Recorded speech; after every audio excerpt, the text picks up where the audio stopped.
Hello and welcome back to another Let's Play with Joshua. Today we're going to be visiting a classic, very old classic, one that I was reminded about by a YouTuber, Rojo.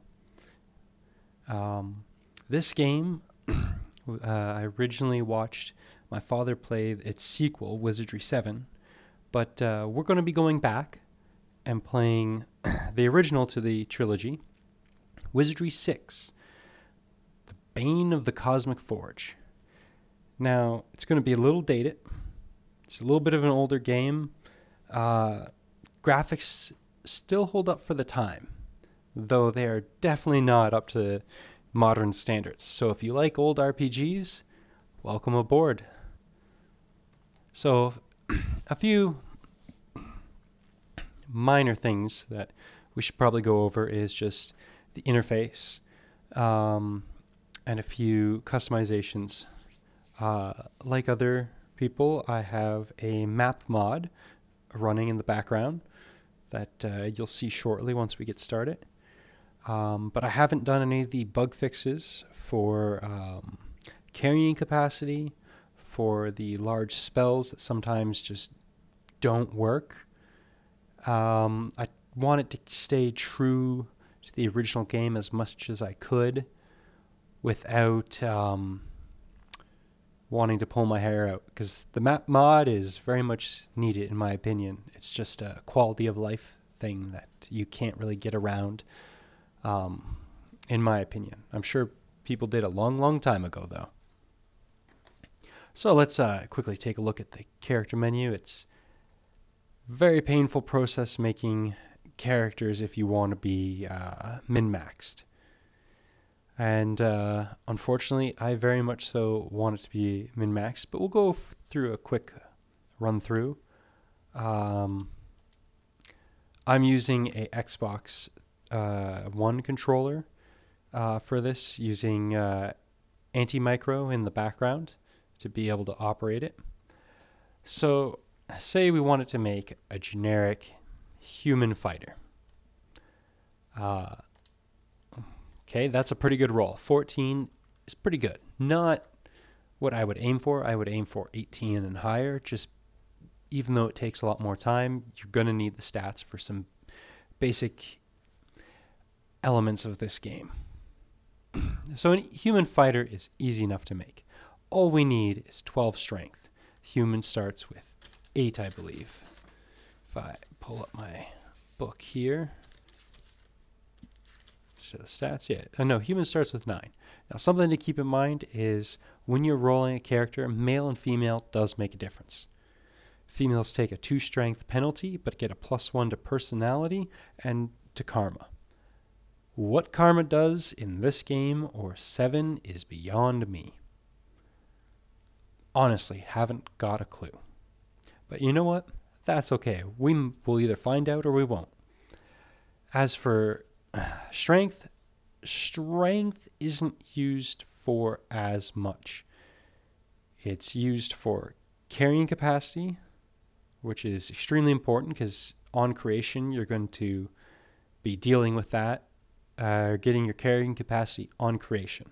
So it's important in the start, depending on what you want to make and how much you want them to carry, such as a Lord or a Valkyrie or a fighter that can wear a lot of armor. You're going to need a lot of strength to carry that armor. You also need a decent amount of vitality.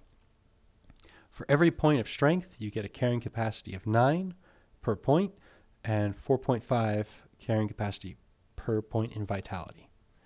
So with that in mind, if we were making a fighter that we're just going to keep fighter and that they weren't going to do any spell casting, we'd want that strength so they can carry and that vitality so they have the health. Seal the karma, no clue what it does. And when you're making characters, as you can see here, if I can't bring my mouse over there, but I just made a quick name because you'll re-roll these characters quite a few times. The fighter does get quite a good chunk of skill points off the hop. Other characters have to divvy those skills, whereas the fighter has a pretty open portfolio. If I was making just a base fighter, I'd give him some sword, I'd give him point and shield so that he can use it. You're going to get your weapon skills as you fight, and you're going to be doing a lot of fighting in this game and hitting things a bunch, but just a basic fighter, some point in sword and shield, maybe a point in scouting, and I would give him a lot of mythology because I want this guy to hit, and I want him to be able to identify whether we're fighting vampire bats, huge bats, regular bats, what kind of rat you're fighting in the castle, what kind of rogues you come across. Various monsters will be identified with the mythology skill. And so if we want it to, sorry about that, review, I've got some characters pre-made just to make things go smoother. We can go to add to party,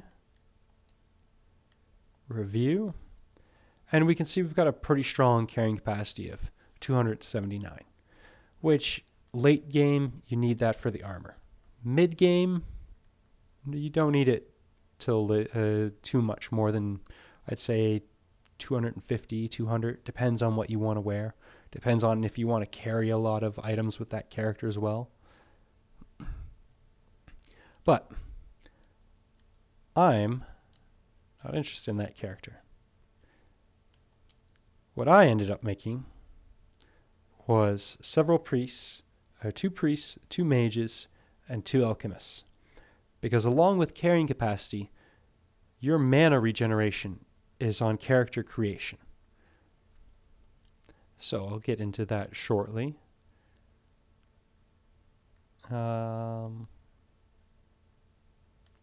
Where is and to party Mori, add to party Kristen, Rhonda, and Sly. So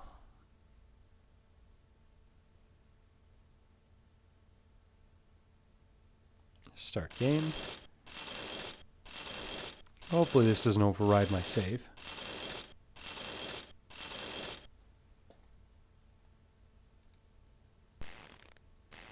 I'm just going to quickly, while this is doing its thing, grab a copy of my save.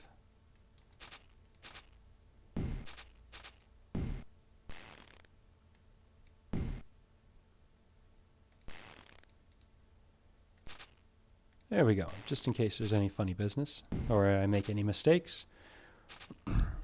You approach the gate with confidence. You know if things go or things get too hairy, you can always turn and run back out. Someone needs to oil these gates, but it is an abandoned castle. As you can see, the mini-map is loaded there on the right. Pretty sure that gate just closed behind us.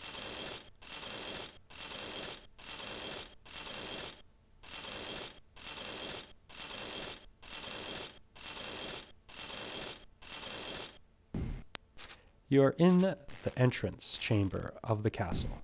It appears to be empty, and a heavy coat of dust covers the floor. Small scampering noises echo down far distant corridors, a reminder that it is you who are the intruder here. So a nice little opening to a castle that has just locked us in. We are the intruder, and now we are locked in. So off the bat, you'll probably notice some interesting stat distribution here. The priest needs 12 piety, but why did I have so much strength and vitality? Well, I'm going to make this character a lord, and the lord is going to need that 297 carrying capacity just to deal with all the gear I'm going to throw on him. Also, one of the priest's main mana bonus regeneration feats wouldn't necessarily be a feat, but starting as a priest, you get extra points in your spells for Divine, Air, and Earth. These are going to be critical domains. One, we're going to be using heal wounds for sure, but there's also going to be a spell that you're going to see me use a lot called Enchanted Blade. And we're going to be popping that a lot. We're going to be healing a lot. We're going to be using a lot of spells from this domain. Earth domain. We're not going to use it a whole lot as a priest except for the armor plate spell, which I'll show you later on. This is just an introductory episode. And that armor plate, though, is really going to take the edge off of enemies' ability to not only hit us, but to also penetrate our armor, because there's both hit and penetration in this game. Air domain, that's going to be Cure Poison, which we're going to use a lot. The Levitate spell, which is a mage spell, but we're going to be doing some class changes, most of which I've already taken the time to do to set up classes to have them ready for this Let's Play. Now, if I were to make this guy just a Lord, as is, out the get-go, he would have 1 across the board in all his magic regen. And you do not get a lot of magic regen in this game. But as a priest, he gets a +2 in everything, but then a +3 in air, divine, and earth. So that's 3 times as much of the spells we're going to use the most as a Lord, because Lord has access to the priest spells. On top of that, his vitality at 16 or higher, you get on creation a +1 to mana regen. So now his +3 is now a +4. So now I'm going to get 4 times as much mana with every step, with every rest, with all the spinning and all the different things we're going to do to get mana back quickly. That's going to come back 4 times as fast.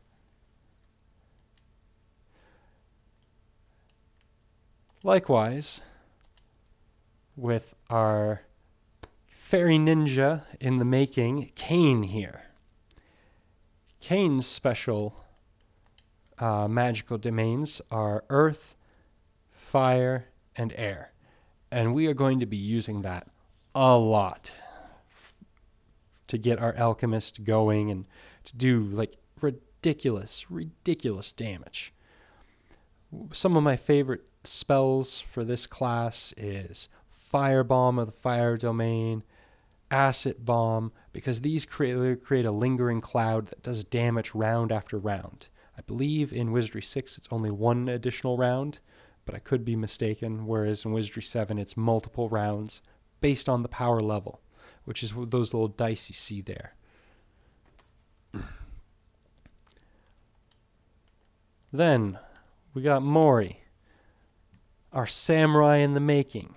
Samurais have access to the mage spell, so we're starting him off as a mage to get those additional fire, water, and divine/conjuring spells. We're going to be using him for magic missile, fireball, ice ball, deep freeze, nuclear blast, which is very costly, and if it's not bugged, very powerful game-changing spell. Eventually he'll be using swords and not a staff. And then we've got Kristen. It's going to be a Valkyrie at some point. And they get access to the priest spell book as well. She'll be using spells a little less and focusing more on her lance once we get there. Now, Rhonda here is eventually going to be a monk, and they get psionic spells. So why did I start them off as a mage? Well, honestly, I plan on using my monk more for the buffing spells of the water domain. Things like haste, or slow spells on enemies, or weaken, or terror. Things, buffs and debuffs. Restoring stamina, curing paralysis. And then the fire domain spells are just going to be a little bit of extra damage, but predominantly they're going to be using healing, which is covered in the divine area, and stamina and buffing and debuffing, which is water. The psionic gets like +4 to mental spells. I don't use a lot of mental spells. They're kind of secondary. I don't see a big need for a lot of them. There's some amazing things like Bless, don't get me wrong, Cure Lesser Condition. Psionic Blast is an amazing psionic spell. I just don't use it as much as I use the monk's either fists or various staffs to do damage. But it's nice to have that buffing, to get a quick haste up on a monk that has 13 speed. It's nice to have that. And lastly, Sly. Sly is going to be a ranger, which is why I made them an elf. An elf has access to the best bow in the game, the elven bow. It's a +4 to hit.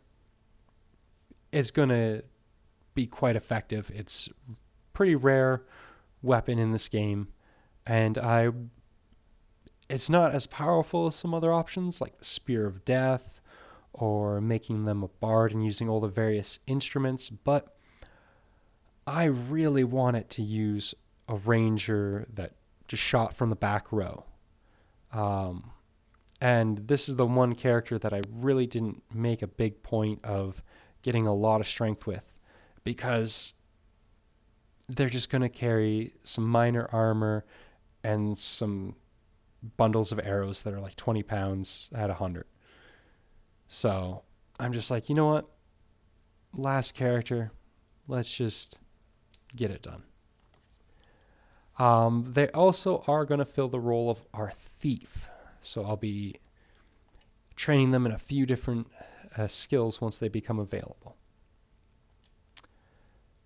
So, now that we laid down the groundwork for our characters, I'm going to quit no save and load our leveled up party. Now, I have done some exploring. As you can see, this map is expanded out quite a bit. Got a few of the basics covered.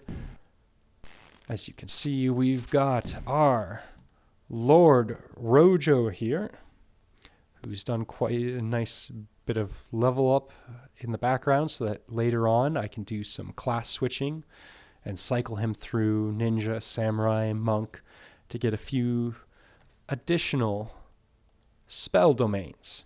Not just his alchemy, not just his theology, which his theology is his main pre-spell book. But I also give a few more chances to get a few more spells. But let's start at the basics. His weaponry.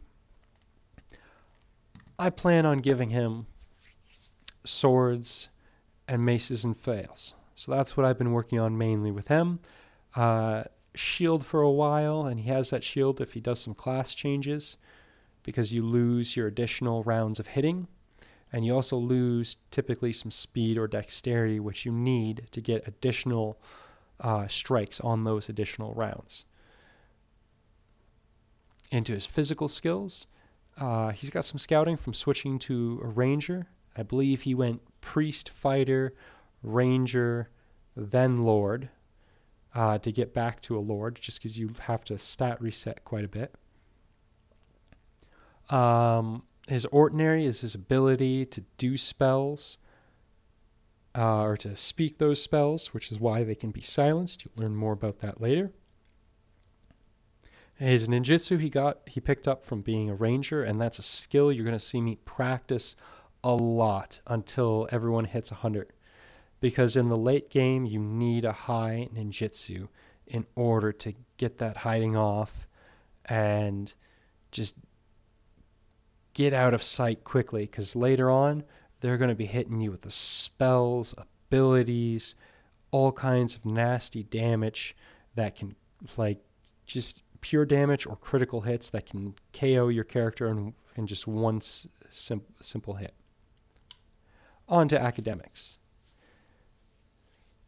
He's got a little bit of alchemy from being a ranger, and we'll get that to 36, as well as the other 2 spell books that we don't have yet, because that's the level of spells that will potentially import from this game into Wizardry 7. Other than that, we're going to focus on his theology. That's going to be his main spell book with a few complementary spells from the other schools. Okay, as you can see, I got some nice little armor from our merchant friend that I will show you in a bit. Just some, because he's front and center, he's going to take more hits.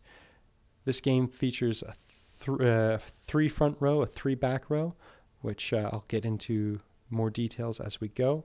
Feel free, if I've missed any possible questions that you have in the explanation, to throw those down in the comments below, and I'll do my best to answer them. So now we're going to go ahead and review Kane, who we mentioned, who after many level resets, or save quitting and save scumming, we got the right level ups to get our alchemist to a ranger, and then our ranger into a ninja. It was very painful, and I'm glad that I spared you all those hours and hours of work. Once we get his hands and feet leveled up a bit more, we'll be re-equipping those daggers, and Kane will be using those daggers.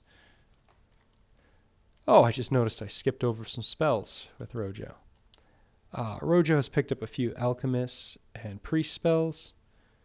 Blinding Flash is a great status condition. More on those as we go. But you can see here that armor plate, that glorious armor plate. That's 6 per power level, and you can see we only have 26 maximum spell points. So it's nice to get these additional spells and buff that up, because if we didn't, just getting armor plate by itself would not give us enough spell points.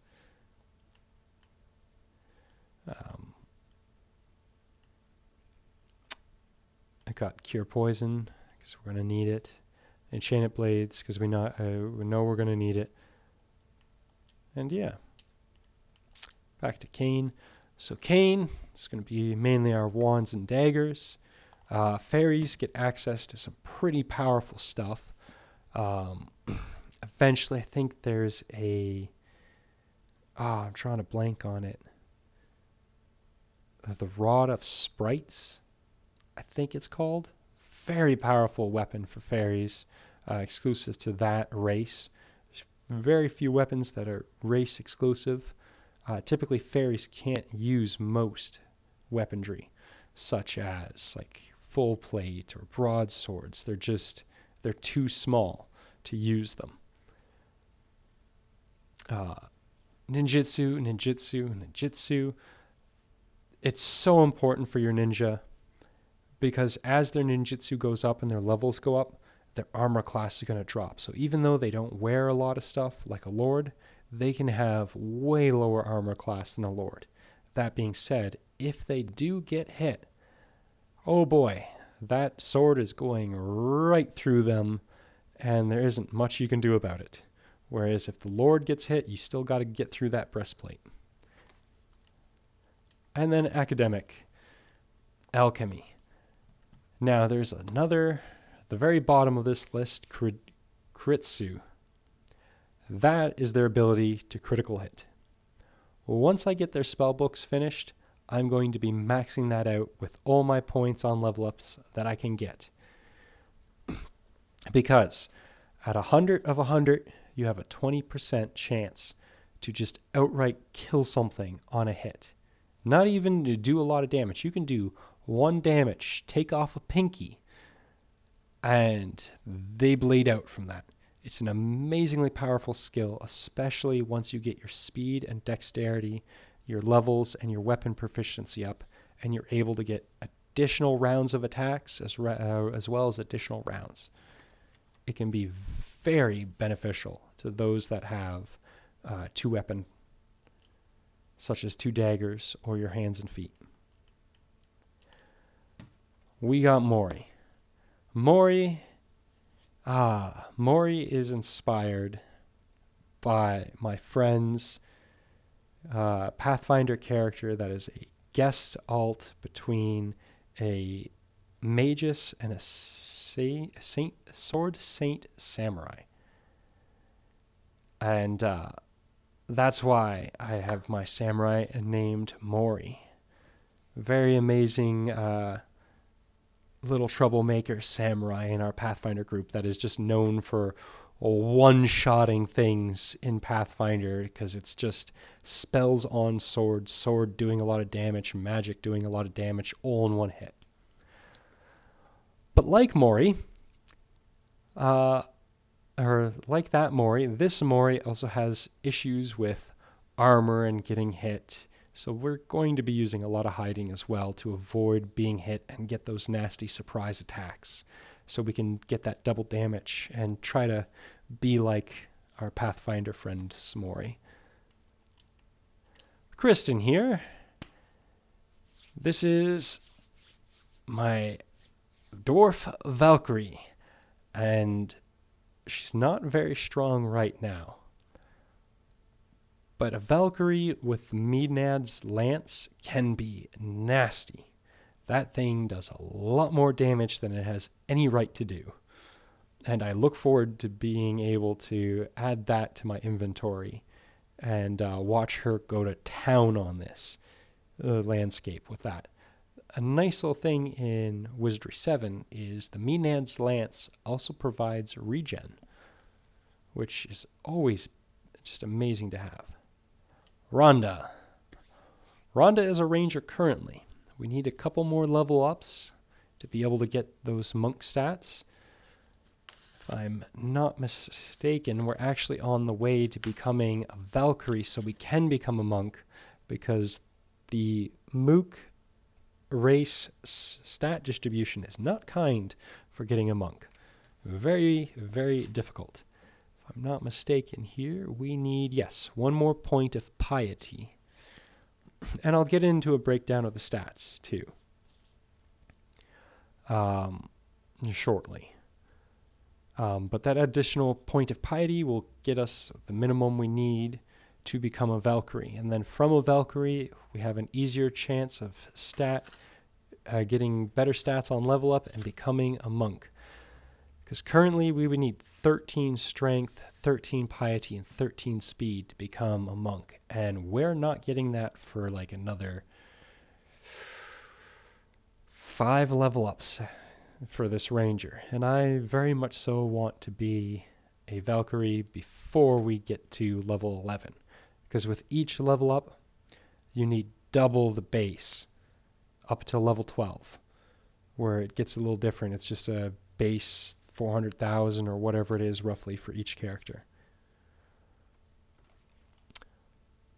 And our monk here, Rhonda, which I took that name because UNFC Ronda Rousey, apparently she's a really good fighter. So I'm like, hey, my monk does hands and feet as well as bow staff. Let's go with the first female UFC person I ever heard of. We have her training in pole and staff for now. We're going to give her a bow and then eventually a hayabo. And then if we're lucky,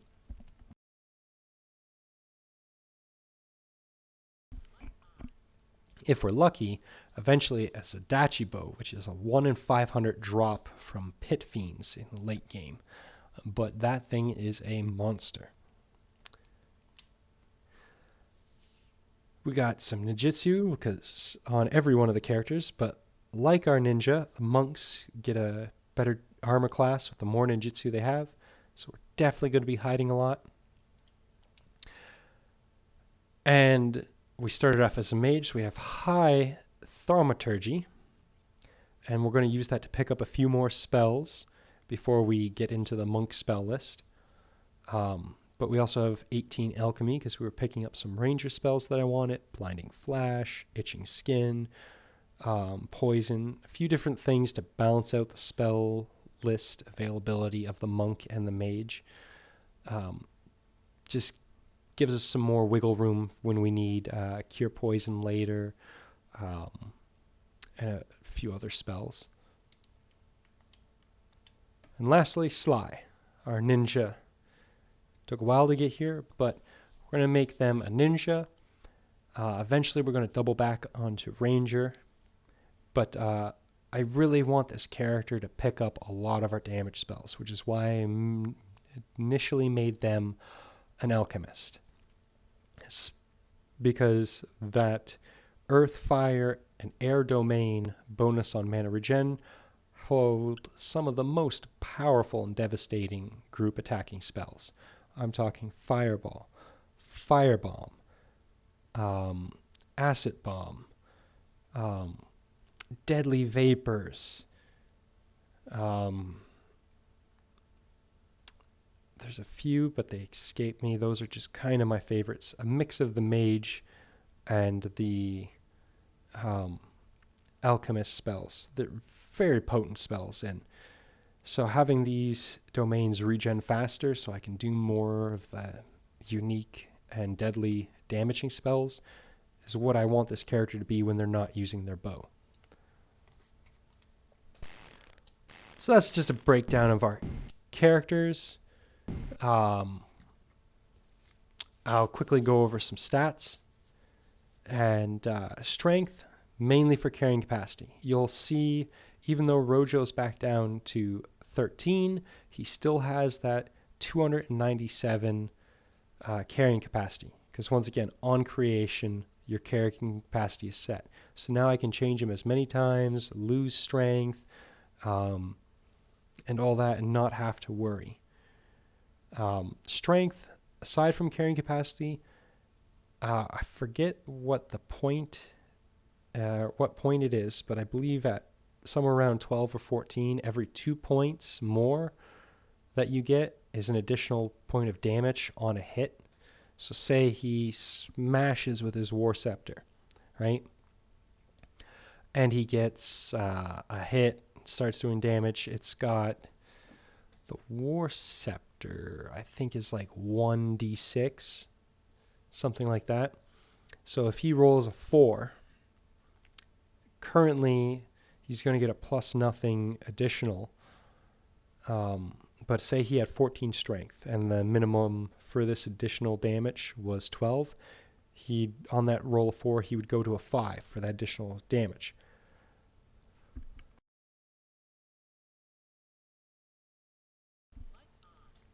So strength, not big, but nice to have for that additional damage, unless you're doing bashing damage, because then it's going to play a little bit more of a role, like with maces or with sledges. So if you want to make a fighter lizard man, right, that just runs around with full strength with a sledge, you can get a sledge in this game, and do pretty good damage with it and get a multiplier for your strength. Then strength is a big deal. But for the different weapons I like to use, strength doesn't play as much of a role. Intelligence, I have no clue what it does in this game. In later games, I know it plays a role in how your different stat bonuses come about. Like in 7, you get additional points for your piety and intelligence in your academic skills on a level up. In this game, your level up is anywhere from 4 to 10 points on level up, and you can put them wherever you want. Whereas in 7, they break it a little bit more apart based on your stats. But I think it does play a role in your ability to disarm traps and pick locks. I'm not sure though. Piety. Piety plays a huge role in how many spell points you get on a level up. It doesn't make your spells more powerful, it just gives you more spell points on the level up. It's very handy to have that additional magic. At some point we will break 100, 200, 300, and that will be because of a lot of classes that I will change to get more spells. I'm going to keep them at the more hybrid classes that have a requirement for piety. There are classes like a bard who has no piety requirement.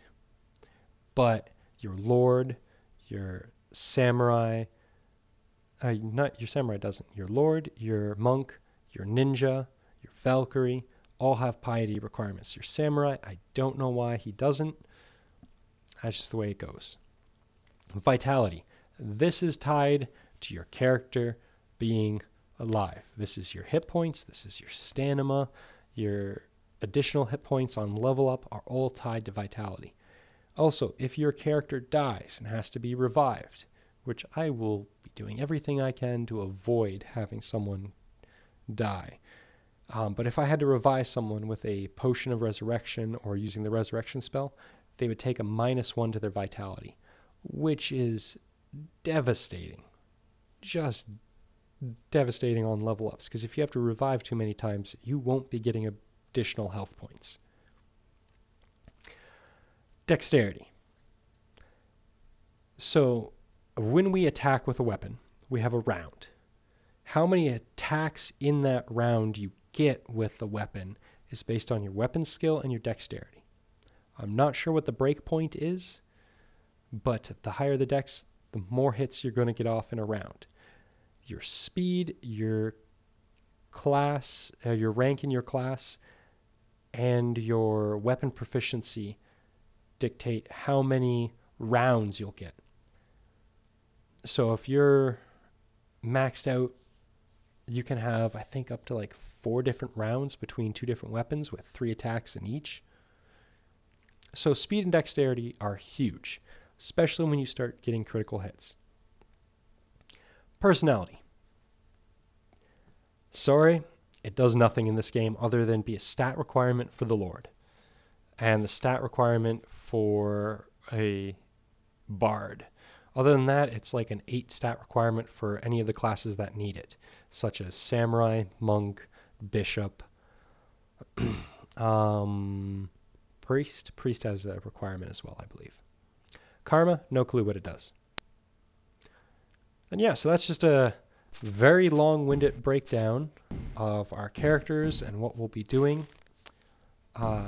Next video, I'm going to be taking us on a little tour of the castle, introduce you to Kukwe, or however you say that guy's name. He's one of our main merchants that we'll be going to a bunch for the beginning as we armor up our various characters. But for now, thank you for joining me, and I look forward to you joining me next time. Peace.